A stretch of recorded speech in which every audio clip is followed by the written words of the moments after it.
Hello and welcome. This is rooflemonger, my friends. This is the beginner's guide to Granblue Fantasy Versus Rising, the sequel to the original Granblue Fantasy Versus. So in this video, I'm going to be going over all the game mechanics, from the basic to some of the more advanced stuff, and obviously a lot of the new things that were added in Rising. Just a little bit of a foreword about Rising as a game. So this is, on paper, people sending out silly anime sheep, right? You would say this is an anime fighting game, and it certainly is. Although the term anime fighter usually means something like, oh, it's full of like air dashes and all that kind of stuff. And no, not really. This is actually a very grounded game for the most part. Closer to Street Fighter, if you would, than say Guilty Gear. There certainly is some characters, like say here, Anila, Sheep Lady. She has some non-standard movement. She has like a short hop. That's a special move. A lot of the non-standard movement in this game is going to be character by character basis. They want you to have basically, minus some of the cheaper stuff, a good clean fight, right? This is a very fundamentals-based game, and as such, doesn't have too many advanced mechanics to worry about. It's very easy to jump in and just play.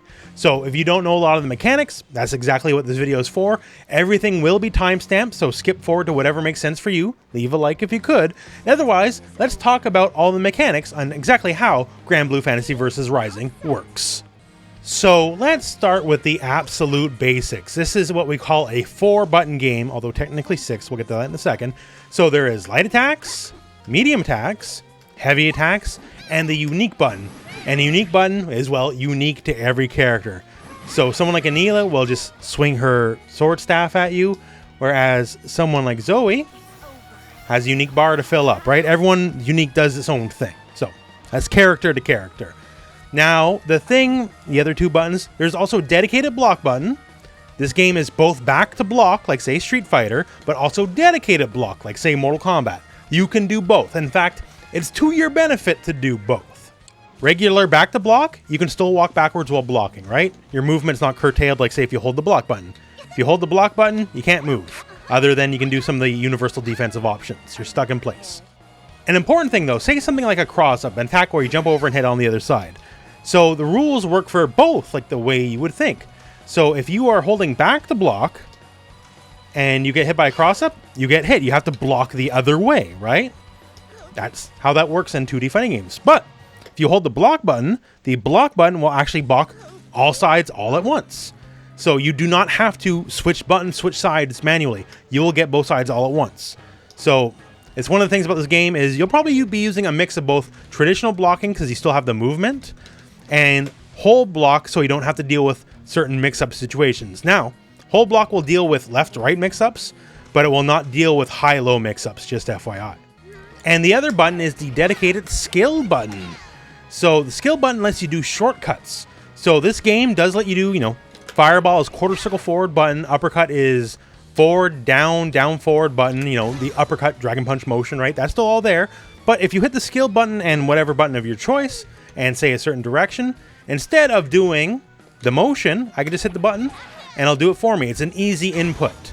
I don't have to worry about doing motion. So if you suck at doing motions in fighting games, it's literally just at most 2 button presses in one direction. So here, if I want to do the sheep charge, it's quarter circle back and a button, or I can hit back on the skill button. And if I want to do a heavier version, like the medium version, back, medium, skill button. If I want to do the heavy version, the EX version, back, heavy, skill button. So on and so forth, right? So that's a big part of the franchise for Granblue. If you want to do the classic inputs, they're still there. If you want to do the easy inputs, they're both still there. In fact, just like blocking, you'll probably want to do a mix of both. Easy inputs have a damage penalty across the board, so you'll have an easier time doing it, but you'll do less damage. So for moves where it's no issue for you to do the actual motion, might as well just get the damage. For moves you either struggle with the motion, or say you want to do it as like a panic move, like an uppercut, the extra fast timing is probably worth the extra damage penalty you're going to take, right? That I can have it on demand with a button press versus I have to do the motion. That extra split second might be life or death. So besides that, just some of the other basics here. You can run. Everyone can run. Some people run faster than others. It's just forward. Everyone has back dashes. Everyone can jump. Everyone has a super jump as well. Just hit down before up, and you'll get a much bigger jump. And once again, other movement specifics will be character to character. So now to speak the basics of offense. So obviously, everyone can attack. It's a fighting game. Your stuff like your light, medium, heavy attacks. Heavy attacks are stronger, yet slower. Lights are faster, yet weaker. That kind of stuff all makes sense, right? Every special move has 4 versions. A light version, a medium version, a heavy version, which you can also call the EX version. There will usually be a golden glow associated with the heavy version of a move. And the ultimate version. This will take a little bit meter. And obviously the ultimates are quite a bit stronger than the rest, right? And this will apply across the board with a couple rare exceptions. So every special move, 4 versions, 1 for each of your buttons. Now your basic attacks, one of the things about your basic attacks is they're very modular. So say, stand heavy. So for Anila, it's a nice, good long-range poke. But when you get close, the move changes. Because all the versions of your light, medium, and heavy attacks all have far versions of the moves and close versions of the moves. And they're pretty different. Because something as simple as this, the frame data can be different, right? So for Anila, close light takes 5 frames to start up, versus far light takes 6 frames. So simply put, this is a faster move than this, right? Much the same, say, far heavy, 10 frame startup. Close heavy, 9 frame startup. So usually, the close version of a move will have a faster startup, but not necessarily have all the same properties. So say a big character here like Vasaraga, stand medium, is -4 on block, which is fine. That's not necessarily punishable. Just to note here, his close medium is +3 on block.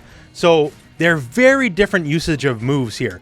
Close medium is a big time pressure move. If you block this, then for Vasaraga, it's his turn. Whatever's next, it's going to be his turn. Versus this guy, you do it and that's kind of all there is to it. So there's very different use cases for close and far different versions of moves, right? For Vasaraga, this could be just a simple poke, but for him, this is one of his building blocks up close, the fact that it is very advantage on block. Now, another important aspect of close normals is they can chain, where if you just hit the button multiple times, you will get multiple follow-ups. And heavies, mediums, lights, they all chain.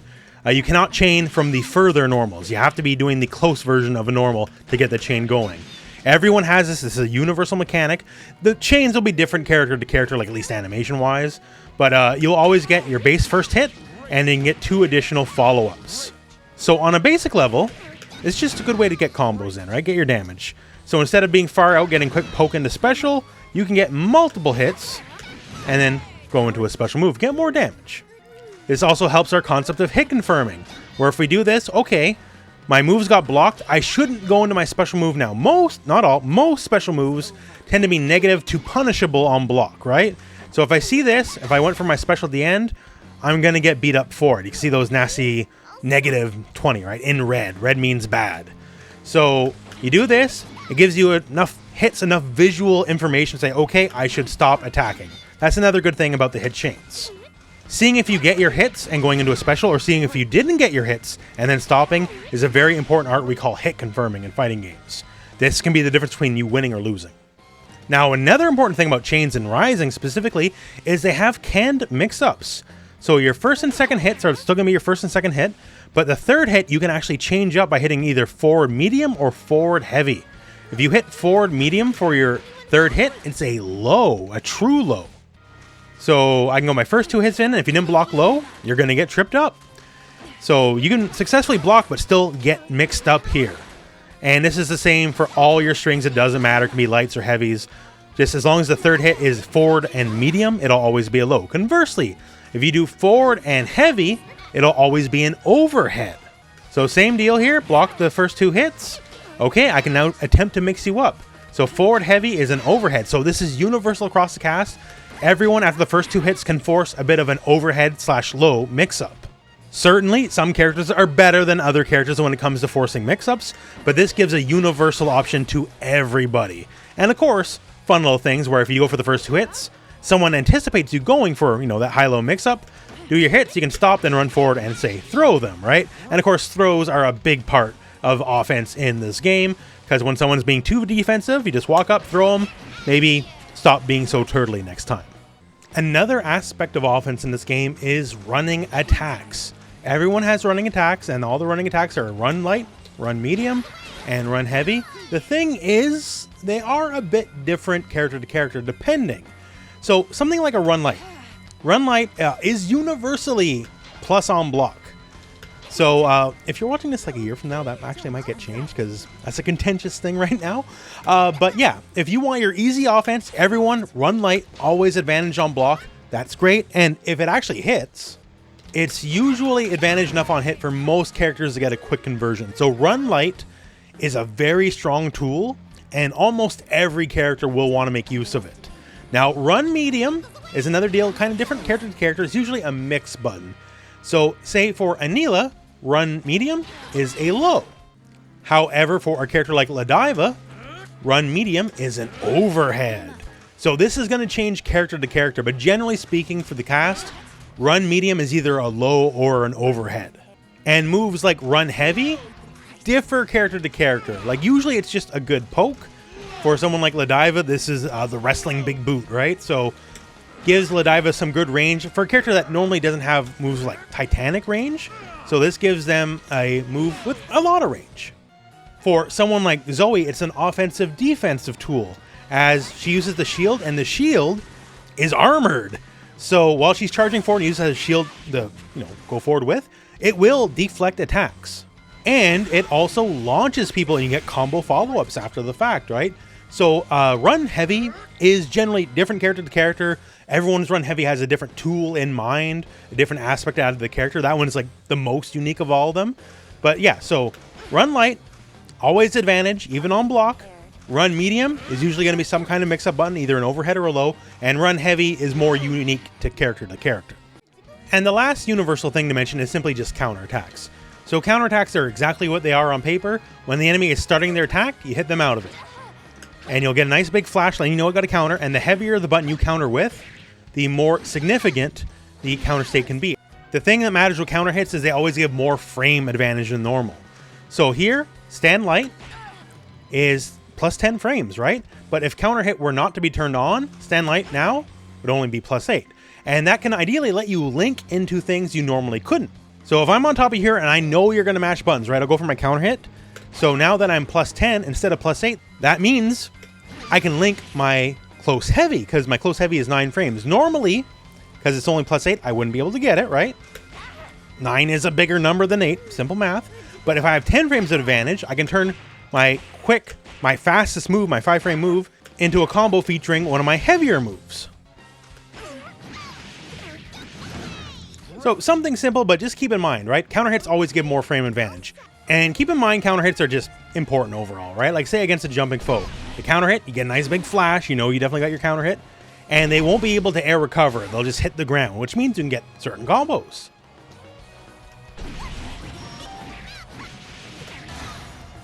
So something to explore character to the character, right? When you get your counter hits, your potential for damage goes up much higher than normal. Now, to talk some of the basics of defense. So once again, this game, you can both back to block, and there is a dedicated block button, and as mentioned at the beginning of the video, they both have their own uses.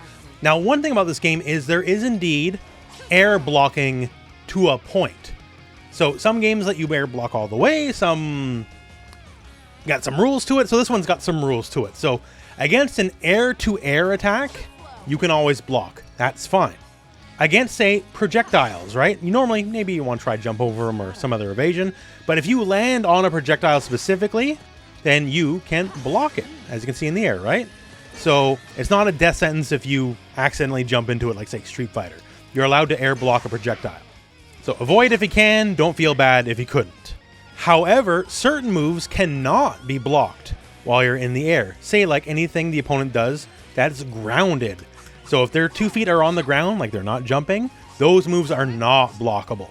So say a standard medium poke, nothing fancy at all, right? But if I were to jump into it, I cannot block it. I can hold block all I want, right? It is just not going to happen because the character's 2 feet are on the ground. And for many characters, their crouching heavy or something similar to that is usually their dedicated anti-air button, right? So yeah, jumping into a grounded opponent, they usually have their best chance of defending themselves. But otherwise, you do get the air block. Now, for quote-unquote uppercut style moves, there's a bit of a different rule set with those, depending move to move, button to button. So for this, her light uppercut, I can actually block that in the air. That's fine, right? But say her heavy EX uppercut, I cannot air block that one specifically. So this is a rule. Check it out character to character. Generally, characters with uppercut style moves, the lighter ones are able to be air blocked, but the heavier the button is, the less and less likely you're able to air block it. The ones you'd actually want to use against a jump in that are invincible, those ones will usually not be able to be air blocked. Now, other defensive things, there's a just defense mechanic, and all you got to do when you block, you still block, just block at the last possible second. If you'll block at the last possible second, you'll see just on the screen. And what that does is it just gives you free meter. So if you know a move is coming, just do it. Like, it'll get you some free meter. Don't stress yourself. Don't, like, stare the bull down. There's a risk you might botch it, right? But if it's something there that's obvious, go for it. Now, an important aspect of defense, and this is universal for all the characters, is the spot dodge and the roll. Now, how to do this is actually quite simple. Just hit back and block or forward and block. Simple, right? And it gives everyone some defensive options to work with here. So the roll gives you partial invincibility while you move forward. So say against projectiles, like, it's a good way to advance forward without having to block or risk, the jump or whatever. Or, sometimes they want you to jump so they can snipe you out of the air with an uppercut, right? So this is just a safe way to advance forward. And say you're fighting someone who has a very poke-based style of play, and the poke, bigger, slower move is coming, and with the correct timing, you can just roll right past it, right? And potentially get a punish on the other side of things. As you can see, right? So it rewards you being able to call out people's, like, very obvious offense. If they're just going for big pokes, you can freely roll past it and get in on them and punish them. Now, the roll is hardly infallible. Some of the things about it, it does have invincibility, but that invincibility is not right away. It takes a couple frames to get going. So if you're trying to do that roll thing here, roll past their move, you might get counter hit instead, right? The invincibility is there, but it just doesn't start right away. So especially, say, if you're knocked down trying to get up and they're attacking you while you're knocked down, that is not necessarily a get out of dodge button. Also to note, rolls also lose to throws. So if you're rolling and they go for a throw, you can't go through them, they will throw you. And it also loses to lows. So say you read a button to roll through, if it happens to be a low, you're still going to get bopped. So it's very strong, but it's not infallible.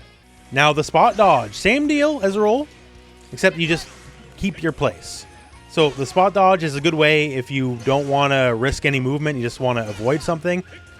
Well, there you go, right? You just spot dodge in place. And it's also very strong against some of the universal mechanics, which we'll talk about later on in the video. Unlike the roll, though, spot dodge will beat lows, so it does have an edge on that. It'll beat all strikes, basically everything but a throw itself. Now, unlike the roll, the spot dodge is invincible on the first frame. So if you want to use it as a wake-up, that is an option available to you. Just keep in mind, there is some lag time to it, like a recovery. So it's not always the smartest choice to go with, but it is a choice. It is an option you have at least. Unlike, say, the roll on wake up, you're just going to get blown up. Like, it's a counter hit too, so that could be really bad, right? But still, universal defensive options are good. At least you have some ability to have some invincibility, and also some invincibility going forward as long as you space it correctly. And now finally, just knockdowns. So when you get knocked down, if you don't do anything, you'll get knocked down, you'll get up, as you would expect. But if you hit some buttons when you're getting knocked down, you can choose to basically roll. If you hit down in any button, you'll do a quick recovery in place. And if you hit back in any button, you'll do a quick recovery while moving backwards. So generally speaking, if the opponent is pressuring you, you'll probably want to roll backwards. Once again, just hit back in any button as you're getting up. Or if you want to quickly take the initiative back, you'll probably want to get up in place, and therefore just hit down in any button. Very simple. Now, to speak on meter, every fighting game, well, almost every fighting game has meter, and of course this game is no different, and everything you do builds meter. Look at here. Even the act of walking forward builds meter, and it builds meter very fast, by the way. So getting hit, attacking the enemy, basically everything you do builds meter, and meter builds exceptionally fast in this game, much faster than other fighting games. So it absolutely behooves you to spend, because don't worry, even if you run dry, you'll have some meter again really quick. Use that meter in this game. So if you're at full meter, everyone has the classic super move, right? The fighting game classic. And everyone's got their own thing. Some characters have multiples. Like, say, Ladiva here. Ladiva has both a strike super that can hit you and a grab super as well. So use whatever is best for you. There's always situation appropriate supers. That's great. There is a second class of super though. Supers are called skybound arts in this game. And there is a super skybound art. Basically a desperation super, your ultimate super. So to do a super skybound art, you need just 100% meter like before. And you need to be low health. So only when your back's against the wall can you do your ultimate super move. And these are generally speaking just better. Like they're going to do a lot more damage. They're going to be a lot more cinematic, as you can see, right? The ref's coming in for the 3 count here. And these are your big comeback supers. So different character to character again. So for Ladiva, her super skybound art is a grab. Someone like Anila, hers is best used as a reaction check. So say I've caught you throwing fireballs, right? That's annoying. I don't want you to throw fireballs. So I'm going to wait for the right moment where you throw that fireball. Catch it, and then gotcha. Invincible right past through it, and send that army of sheep your way. Now, pretty much every single character, as you saw the animation there, right? If you do the move, you'll get your damage in, but if you do it up close, you're almost certainly going to be doing more damage, and with a cinematic attached to it.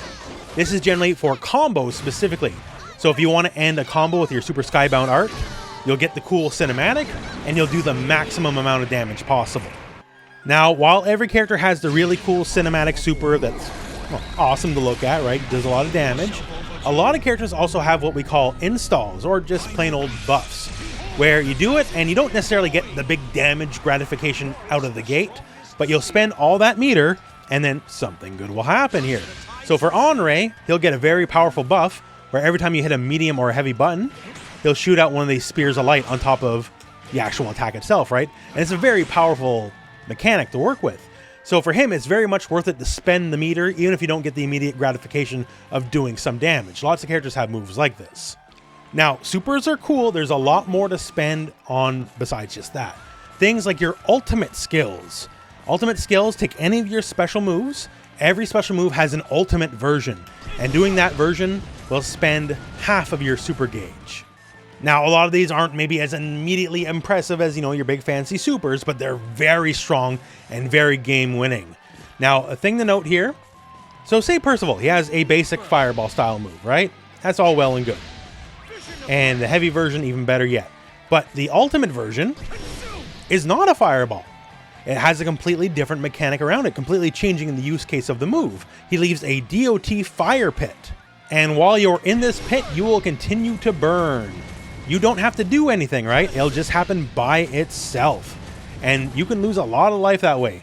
Now keep in mind here, this string, I use my ultimate skill, and Fairy's burning, right? And lost a good chunk of health even though she blocked all the moves. Because not only does it leave the damage over time pit, this move's advantage on block. If we both hit buttons at the same time, I'm gonna win. That is the power of an ultimate skill. You definitely want to use these moves. Doubly so, because as long as it connects in some way, shape, or form, you will have a little bit of a meter refund. So if it's blocked here, you'll get a 12% refund. And if it connects, you get a 25% refund, which means the move only actually costs you 25% of your meter instead of 50%. So say you're ending a combo with an ultimate move, that's a really good incentive because it's actually kind of cheap in the end. And a lot of these moves are just game changers. Like say Vasaraga, he has a command grab. When you do the ultimate version of his command grab, it's full invincible. So it's effectively like, your dragon uppercut, except it's a command grab. So you can attack him and he can grab you out of it. That's strong. For someone like Zoe, it continues her dragon attack motif, except it's a much bigger dragon, it takes up the whole screen, and it also fills up her dragon meter. So you're gaining your resource back that normally you would have to dedicate time to just building manually, right? So it gives you a much bigger attack than you normally already get, while filling your most important resource. For Catalina, it turns her basic fireball into a full screen beam. That means you can't do anything from full screen at all, because ultimate's also slow time, right? So if you whiff any button or do any move from full screen, she can get you immediately. So yeah, these are all powerful styles of moves and are just as worthy of you spending that meter as the actual super moves themselves. There's some other things that spend meter a little bit as well, but we'll cover them in their own appropriate sections. But yeah, meter comes very fast in this game. Do not be afraid to spend it. Now let's talk skills and cooldowns. So skills, they're your special moves, right? They're your fireballs, your uppercuts, all that kind of, like, they're just your basic moves. That's just the terminology, right? And how this works is different than the original Granblue if you played it. So originally, moves can have a cooldown, and if you use the easy inputs, they would have a greater cooldown. So now none of that exists. The only difference between you using a move with the technical inputs, so like a fireball, cortical forward button, and using just a skill button, it is simply damage. Using the skill button is a 10% damage penalty. That's it, that's all. So basic fireball 800, if I did the normal input, it'd be 880. So that's all it is to it, right?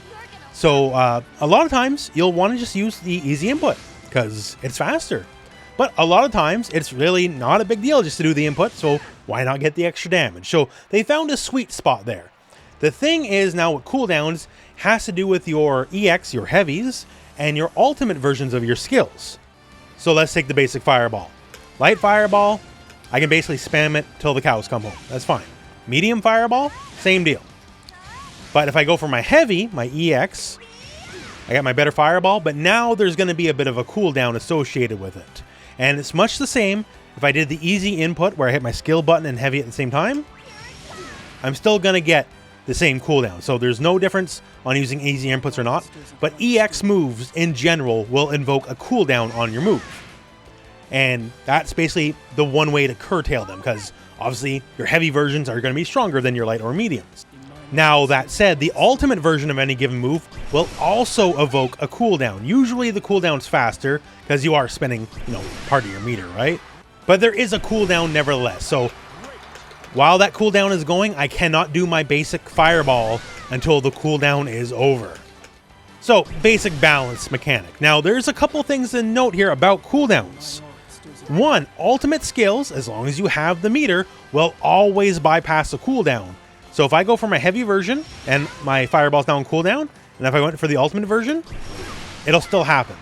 If I'm on cooldown again from the ultimate version, if I have the meter, it'll still happen. If I'm on cooldown again, I have the meter, it'll still happen, right? So the ultimate version of a skill can bypass cooldown. It'll reset the cooldown, yes, but it can bypass the cooldown. So generally speaking, there's some exceptions, we'll get to that in a second. Generally speaking, there's only ever cooldown invoked if you do the heavy version of a move or the ultimate version of a move. And if you have the meter, the ultimate version of any given move can bypass the cooldown, and it'll just do the move and then reset the cooldown. And obviously when a move's on cooldown, you cannot do it until the cooldown is over. Now, here's some of the exceptions. Any move with invincibility, regardless of the button pressed, if it has invincibility to it, it will invoke a cooldown. So Vegeta has, the uppercut, the Shoryuken, the dragon uppercut, all that kind of stuff, right? This is the light version. The light version is not invincible, so it does not invoke any cooldown. But if I go for the medium version, which is invincible, now you can see the cooldown begins. It's not a long cooldown, but there is a cooldown, so you can't do it back to back to back to back. So anything that's invincible, regardless if it's the ultimate or heavy version, even if it's the medium version, it will always invoke a cooldown, and obviously enough, the heavy and ultimate versions will also invoke a cooldown as well. So keep that in mind, it's just a little rule on invincible moves. And there is a few moves in this game that are just so exceptionally powerful, no matter what, it'll always invoke a cooldown. So say like Beelzebub's gravity pull, no matter what button you press, there's always going to be a cooldown associated with it because it's very strong, right? It moves you against your will into him, and if he gets the hit, he gets a full combo, and if you block it, he's still advantage on block. So that's why it's very powerful. That's why no matter the button you press, it's always going to invoke the cooldown. This is an exception. There's not really much else like this, but just keep that in mind. Exceptionally powerful moves will always invoke a cooldown. But yeah, so that's that. Once again, the skill button, if you played older Granblues, there was always the penalty of cooldowns. Not anymore.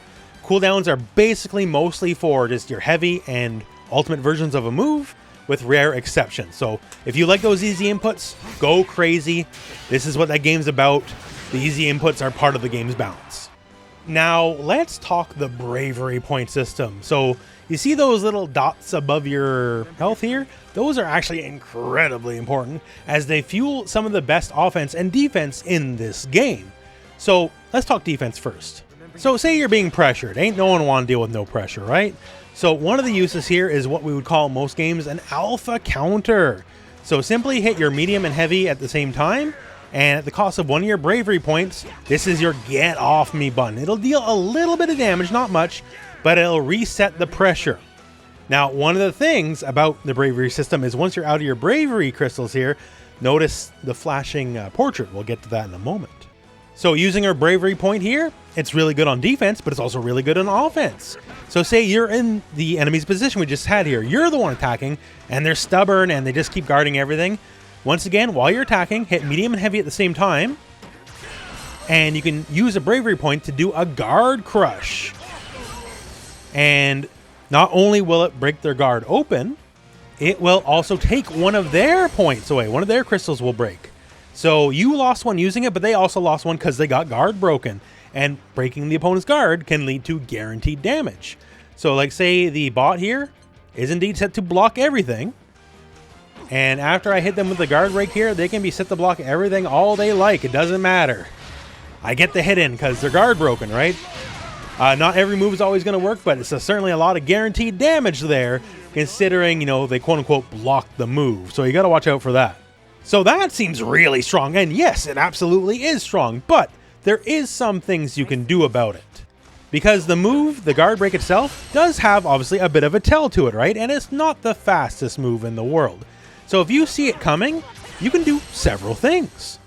So for one, you know, if you have something, you know, proper, invincible, like I say a super move, you can just super them right through it, right? And that'll beat it pretty as you please. But there is more options as well, like say your universal options. Like say, remember our universal spot dodge is invincible. And in fact, they want you to spot dodge through this because when you do, it gives a cool little animation, a little time stop like, hey, you know, I'm a cool dude to dodge your big swing. And naturally enough, it'll give you all the time in the world to punch them back. Going for that guard break? Nah. Not feeling it, right? So I'll just combo you back. So very strong, yes. The guard break can give you guaranteed damage in more than one way, which we'll talk about in a second. But also, it's just a little bit slow. So if you know it's coming, you can just spot dodge it on the spot, and that's exactly what they intend you to do, as long as you're quick on the draw. Now, another thing you can do after the guard break is once you successfully guard broken them, you know, there's a bit of pushback, usually in the corners when you can get a guaranteed hit off the guard break. But if you are willing to spend 25% of your meter, hit the guard break button again, medium and heavy again, and you'll do a follow-up. And that follow-up will leave you even more advantage on hit and directly beside the enemy. So you block a little too much here, got you with the guard break, spend some meter on the follow-up, and now a little bit of a combo, right? So it's definitely well worth the investment in the meter most of the time. And it's just 25% of meter. Once again, meter builds fast in this game, and you'll get some good damage. Now here's a part that has nothing to do with the guard part of it. You can do this in a combo, and it will give you combo ability mid-screen. Most of the time in this game, your best combo stuff's going to be in the corner, but this gives you stuff to work with mid-screen. So if I can get that hit, I'll burn some of my bravery points and some of my meter, and now I'll get a better combo than I would, like normally mid-screen anyways, right? So it's very powerful that way. So on offense and defense, because once again, as an alpha counter, as a get off me button, it's worth burning those bravery points. It's very powerful. Couple notes. So while you're blocking, if you get guard broken, like you're kind of donezo, right? Like you're going to get hit by the follow-up if they're willing to spend the extra meter, and they're going to combo you on block, right? But you do have an option. Even after the initial hit, even after you get hit here, you can still do the guard cancel, the alpha counter, and burn a bravery point to get them off of you. The only problem is you lost 2 bravery points to their 1, right? 1 because you got guard broken, 1 because you're spending meter on the alpha counter to get them off you. But still, better than getting beat up, right? Better than getting beat up. Now, another note. The bravery points will refill between rounds, so that's something, right? They want you to spend them and try to take them away from the enemy, but it's not a permanent resource.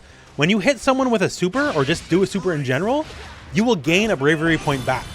So it is an extra incentive to do super moves, because every time you do a super move, you'll get one.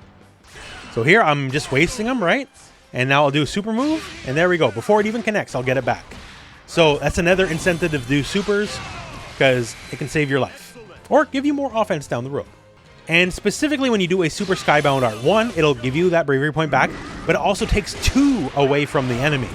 So this makes Super Skybound Arts, your Desperation Supers, way more valuable than just the raw damage, which is already very good, because it takes away their resource. Now here's the big deal. Why are bravery points important? Because when you start running out of bravery points, you're more likely to lose, because you're gonna take more damage. So here we are with Gran, right? Hit him with just regular old heavy, 1400 damage. That's with no modifiers, no nothing. 1400 damage. If he's down a bravery point, it's still going to be 1400 damage. You're down 2 bravery points. Oh. Notice how it started doing more, right? So if you're down 2 bravery points, moves start hurting a lot more. And if you're down all your bravery points, yikes.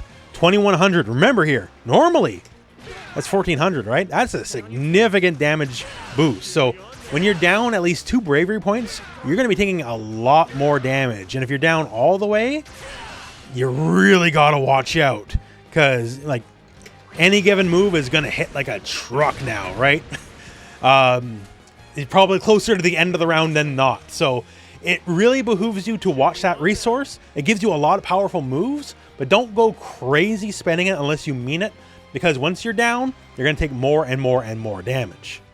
So it's a great system, gives you a lot of offense potential, combo potential, guard break potential, and on defense, it's your best get off me button once you're already blocking.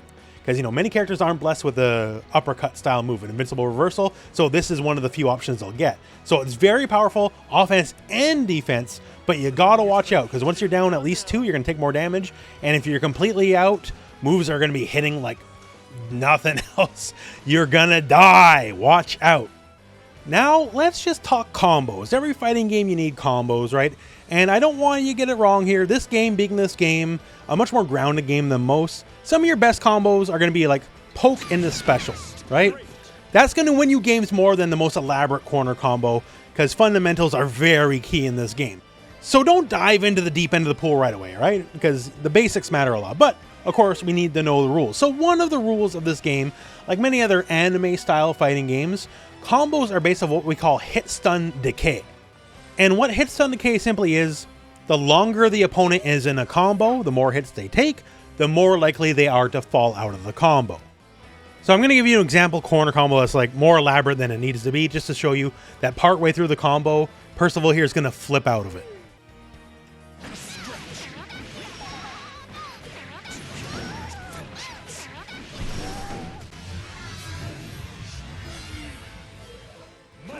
So there you go, right? We got a lot of hits in, sure, but at the end, even though I'm in the middle of a chain, just a basic chain, he flipped out because the hit stun decay got too high. So when you are looking to create your own combos, the idea is basically keep it simple, right? Try to get in like the initial big hits, but don't worry about too much chain filler. Practice, if you can get it, you can get it, but if you get too much, you're actually limiting your combo in the end.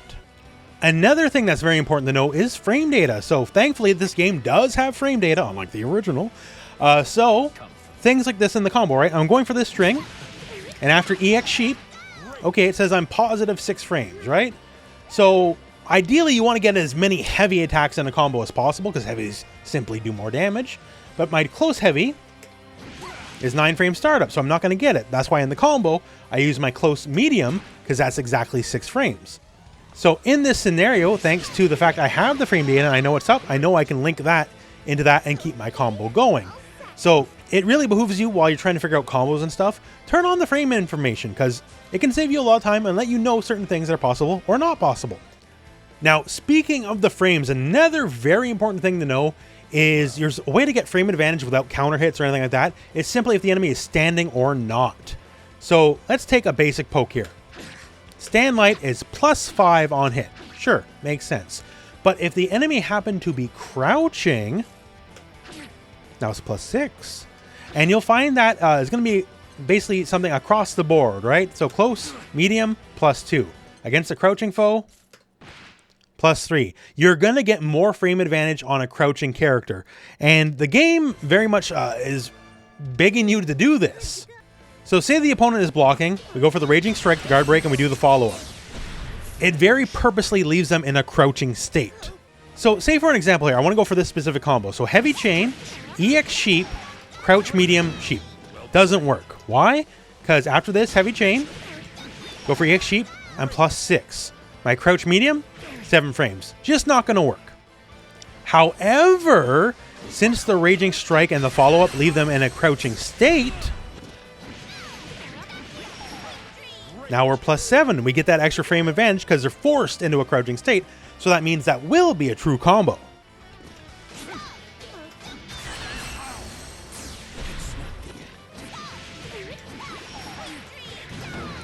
So keep that in mind. In certain situations where you can force them to crouch, like the Raging Strike and the follow-up, or they're already crouching, you can actually get better combos than you normally could before. 1 frame advantage doesn't seem like a lot, but it can actually mean the world for a lot of your combo structure.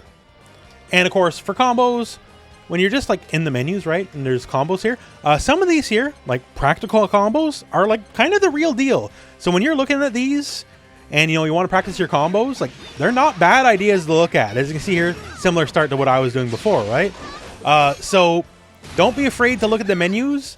I know some people like poo-poo them as like, oh, they're baby combos. Some of these combos are things you should take note of. But yeah, so that's just some of the rules of how the game works. Once again, combos, you can figure out for yourself. That's part of the fun of fighting games. And once again, don't poo-poo basic, poke in the special. A lot of games, and especially in this game, will be won on the back of just poking the special, because that's the kind of game it is, right? So sometimes you don't need the sickest combo. It helps, it's cool, but the fundamentals are also very important.